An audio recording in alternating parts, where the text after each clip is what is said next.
Welcome to Corwin's Leaders Coaching Leaders podcast with host Peter DeWitt. This podcast is from education leaders for education leaders. Every week, Peter and our guests get together to share ideas, put research into practice, and ensure every student is learning, not by chance, but by design. Hi, Peter. This is a special session, but welcome.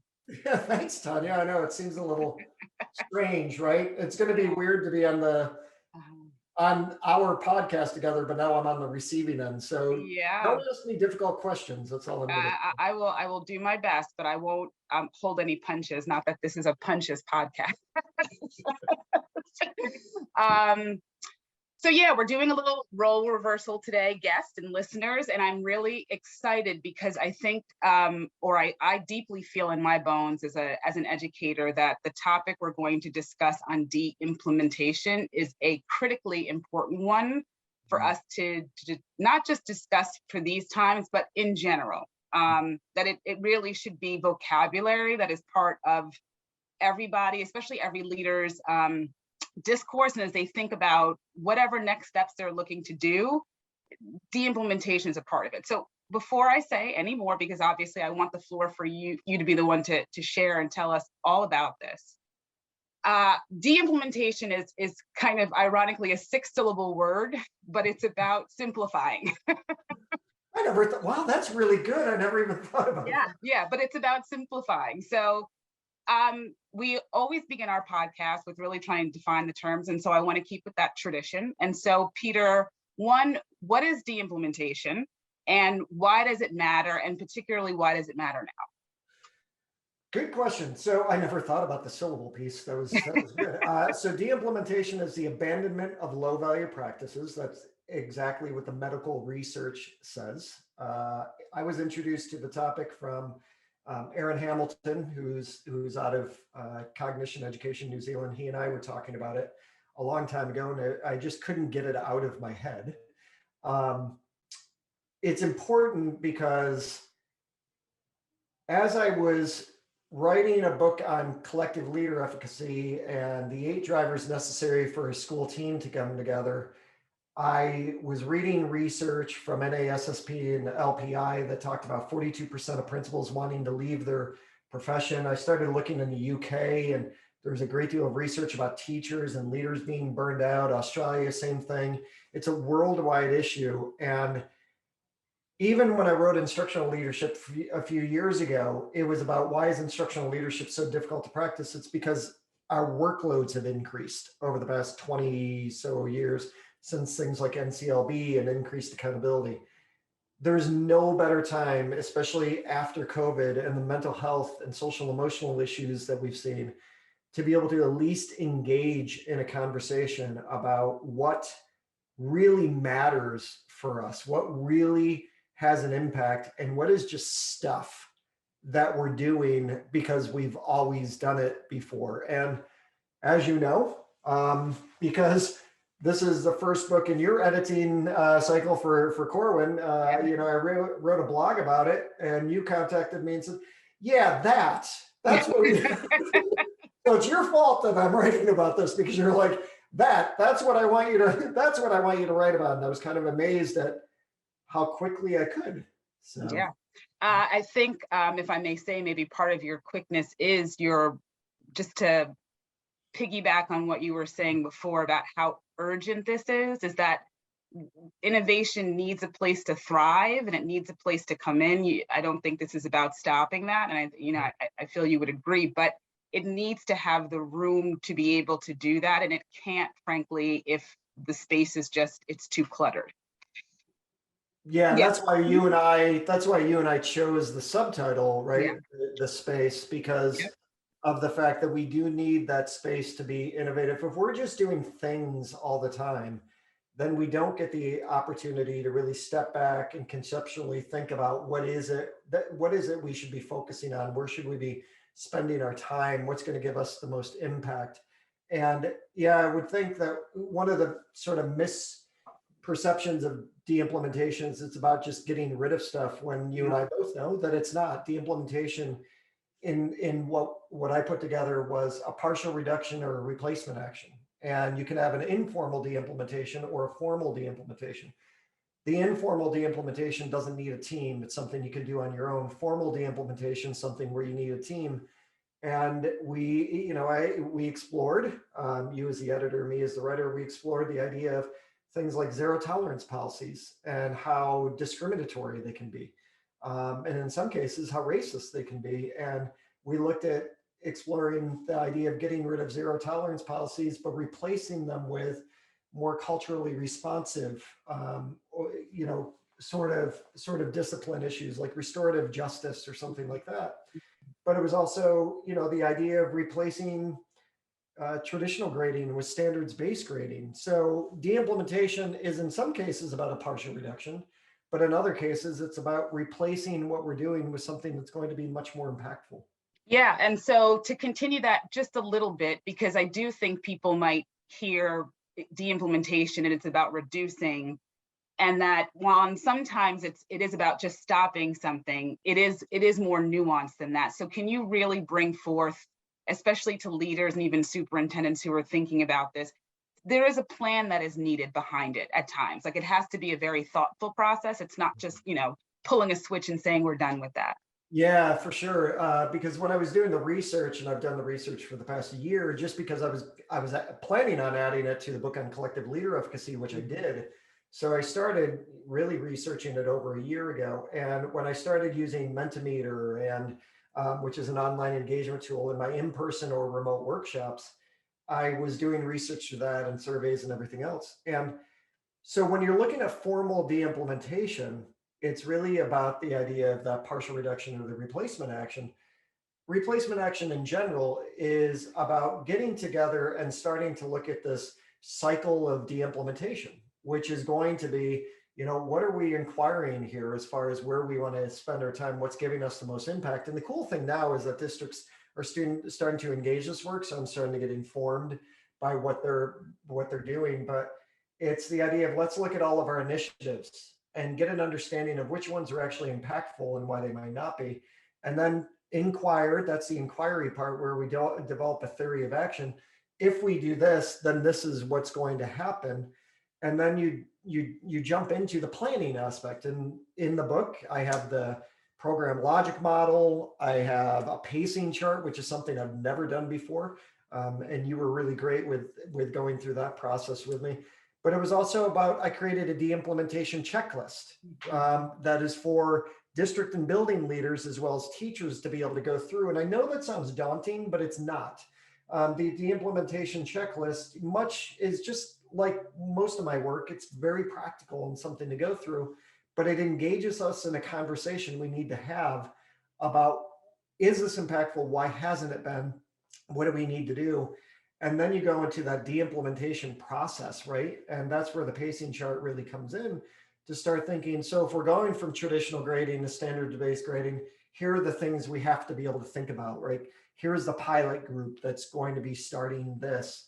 And then you go into that whole, evaluating the impact of the actions that you're taking. So there is definitely a process, probably the most comprehensive process than any other book that I've ever written, because I wanted to be thoughtful, because I heard people say things like, what if teachers just go in tomorrow morning and start getting rid of stuff? And I also, when I was doing the research behind it, I would do these Mentimeters where I would go through all the research and talk about partial reduction and replacement action, informal de-implementation, formal de-implementation. Here's the criteria for de-implementation, because that's even a part of it, right? Which is, it's not as impactful as it could be. We found something that's more impactful. In some cases, it causes harm, so we need to do something different, or it's just not necessary anymore. And, there's that criteria from Farmer, which comes from the field of school psychology. And what I found is, even after going through all that, the very first question I would ask in the Mentimeter is, so what would you de-implement first? And every time I did this, and I've done this with hundreds and hundreds of people by now, every time it was always something that people felt was coming down to them, that was being forced upon them. Mm-hmm. That really caused me, because I always look for common themes.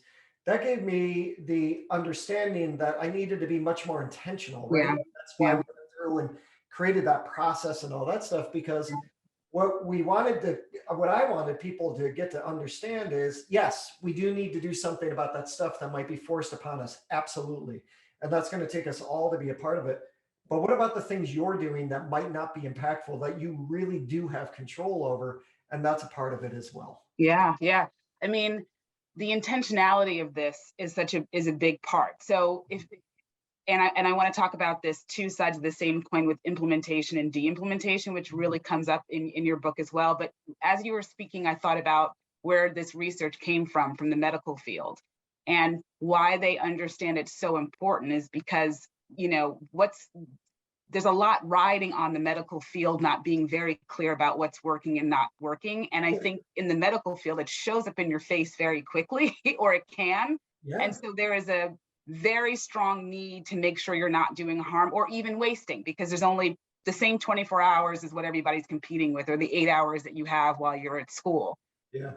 It's just as urgent in schools. It may not show up in your face as quickly. That's understandable. I think maybe that's one of the reasons it's so easy to add on, but the impact can be just as devastating for children and students and families if we're not sure that we're focusing on the stuff that really, really works and giving it time to thrive. So going back to this de-implementation and implementation, in the book, you really talk about both of these. Can you talk about why that implementation part is such a big part of de-implementation? Yeah, and it's because, when I was looking at the medical research, I found an implementation model called PRISM. And what I thought was really interesting about it is that, on one side, they talked about the characteristics or the perspective of the doctor, the nurse, the medical professional, right? And on the other side was the patients, the perspective of the patients. And then you had the characteristics of the doctors, the nurses, and the, other medical professionals, and then the patients' characteristics. So what I did was I adapted that to schools and put in, a school leader and teacher. And then obviously instead of patients, it's the students.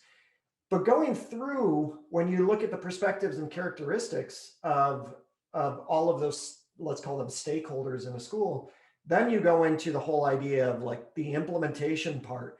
But one of the words that came out in that PRISM was maintenance. And they even had, like, on each side, there was outside influences, right? So people could look at that as their school board or their school community, or situations that happened. But that maintenance piece came up. And I remember the first time I talked about it, it was with a large group of directors of teaching and learning from across the state of Washington, where I'm the lead advisor. And they overwhelmingly said, yeah, the hard part of implementation is the maintenance part. And I remember just doing a lot of thinking about that, because when we implement, it's interesting as a writer and maybe as the researcher side and just somebody who reflects way too much, is that when you start to think about the maintenance and the implementation, it makes me start thinking about, so where does this come from? And asking questions about, so when I run workshops, and I give keynotes, and people have really, I had a conversation with the superintendent a few weeks ago, because I had said, we have to be careful when we go to conferences and workshops that we're not going to get the new shiny toy, because we know there isn't one. And we've been saying that for years. And a person came up to me after the conference and he said, I just want to tell you though, I feel a lot of pressure to bring back something new because my school board paid for me to be here for 3 days. And I was like, wow. And I work with a lot of directors across the country and around the world who have talked about the idea that, they go to conferences and workshops to find something new. And it's caused me to really think about, do you go to a conference and workshop to get a new strategy? Or do you go to a conference and a workshop to inform the practice of what you're doing already? Those are the conversations that we need to be able to have. So this is this holistic issue that we have to confront. And it means that when we're thinking about implementation, how are we asking those questions already about how does this look in our school district or our school already? Because I can guarantee you that there are teachers within the school or school district that are doing the work already. They just don't call it the researchy term that we're referring it to. You should talk to them before you ever go and make it seem like you're bringing back a brand new idea. So there's even that kind of part of it that I think we have to be able to address and understand. Do we really need to do all the things that we're doing?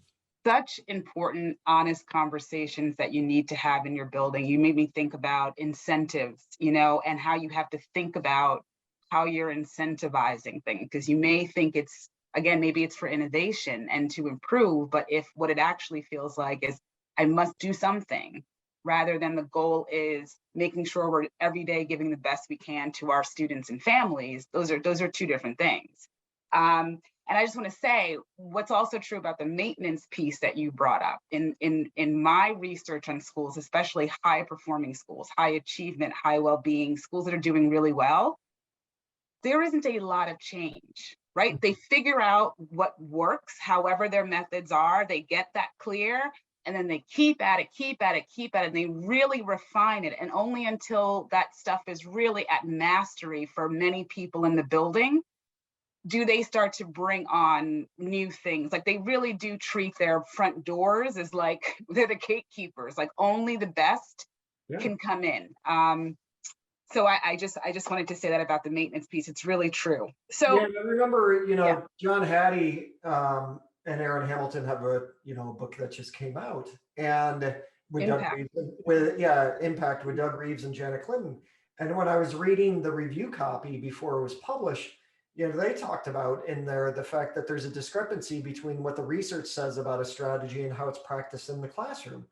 And, some of that is because if I'm a teacher and I've been doing jigsaw method or reciprocal teaching for a really long time, I can convince myself that I'm doing it the exact way it's supposed to, but that's not always what the research says. And also, sometimes what's hard about the research is that the researcher might not have a lot of experience within a classroom. I was a first grade teacher for 7 out of 11 years, and you have 30 first graders in a high poverty city school. Like, your day-to-day operations can be just very, very different. So it's even understanding those kind of nuances are really important. And that's what I try to explore within the book. It's not just about what the research says and how we as teachers and leaders implement.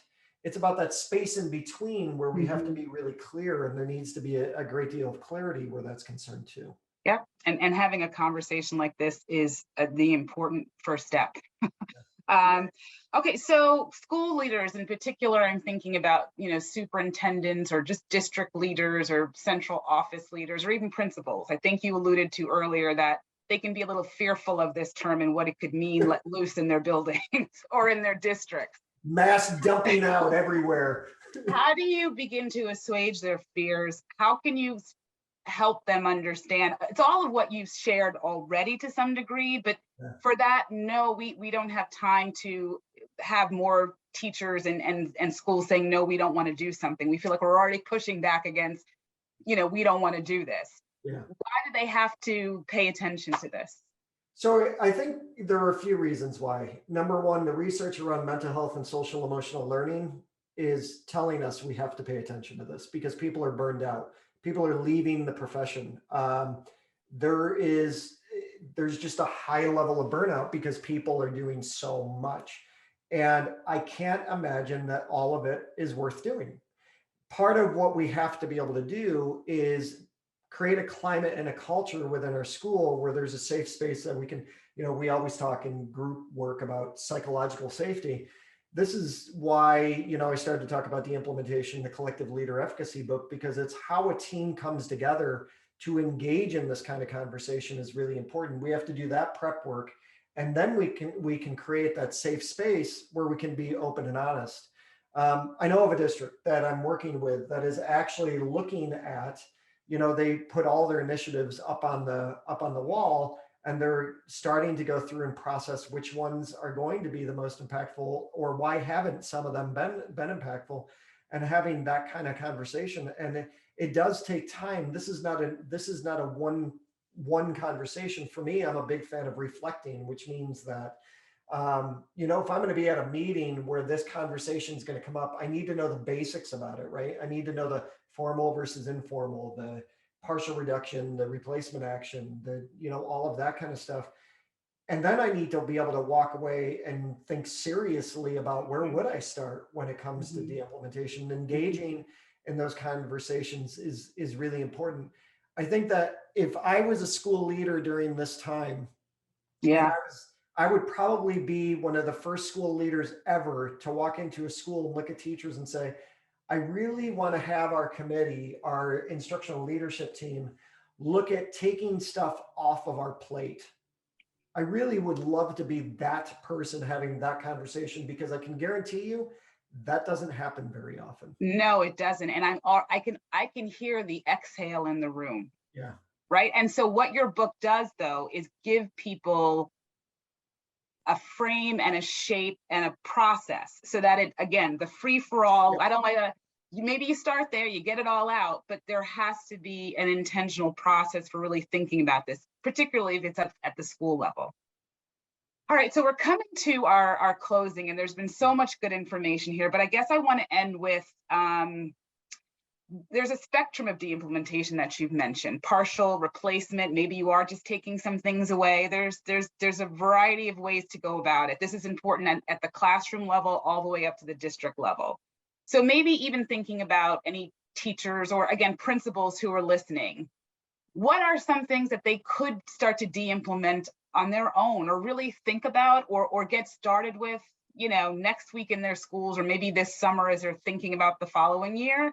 And I think we mentioned some of the larger ones that they could, but maybe a quick reiterating that a bit again about, like, what are the big things you can think about? But there are some things that you could get started doing that's happening in your school right now that could begin to turn down just the level of pressure that educators feel. Yeah,